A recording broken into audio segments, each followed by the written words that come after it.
How do we create a future in which both people and nature can thrive? This is the biggest question of our times. In the next few decades, we need to do something unprecedented, achieve a sustainable existence on Earth. But how do we do it? We can start by understanding how we got to this point. 20,000 years ago, humankind consisted of less than 1 million hunter-gatherers across the globe. We lived within the resources on offer, in balance with nature, a strategy that could theoretically last forever. But it wasn't an easy life. Nature determined our survival. We used our unique minds to challenge that reality. We learnt how to tame the wild, get more from the environment. Our population boomed, as did our demands. Every time a new problem arose, we solved it, altering Earth's entire surface in the process. And now we have changed the world so profoundly, scientists have decided that Earth has entered a new phase of its existence. Welcome to the Anthropocene, the age of humans. The tables have turned. We now determine nature's survival. The planet is ours. There's just one problem. We're now totally out of balance with nature. And unless we get our balance back, this age of humans is due to be short-lived.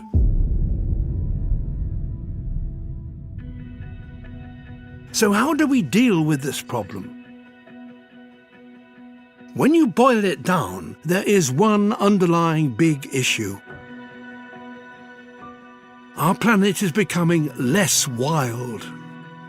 Our species has cleared 3 trillion trees, cultivated half its fertile land, and now fishes across most of the ocean.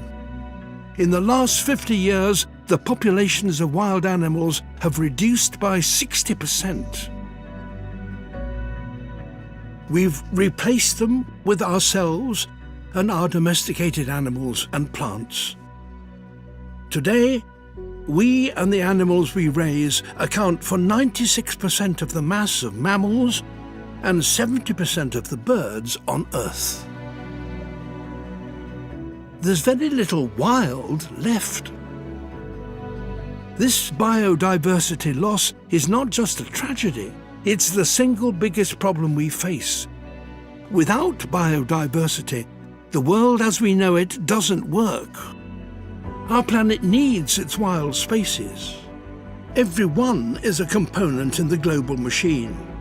Only if they are all healthy can the planet run smoothly.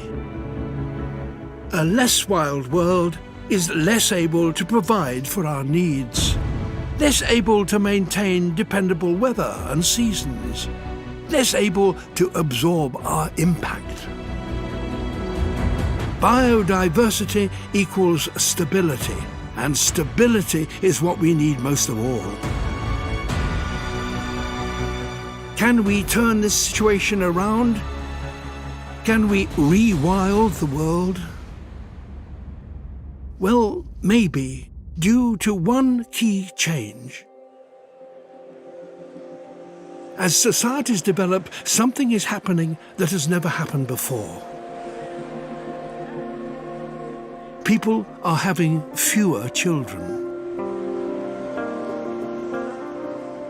Globally, since the year 2000, the number of people under 16 years old has hardly changed. The main reason our population is still rising is because people are living longer. If this continues, our population may finally stop growing by the turn of the century. By investing in education and women's rights and raising people out of poverty, we could bring about peak human even sooner. This changes everything.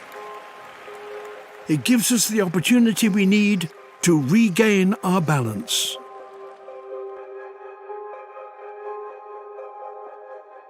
The plan for our planet is remarkably simple. Reduce our impact by making sure that everything we do, we can do forever. For the biggest gains, we could concentrate our efforts on 4 goals: phasing out fossil fuels and replacing them with renewables. This will not only slow the warming of the planet and the acidification of the ocean, but it will lead to clean air for all of us.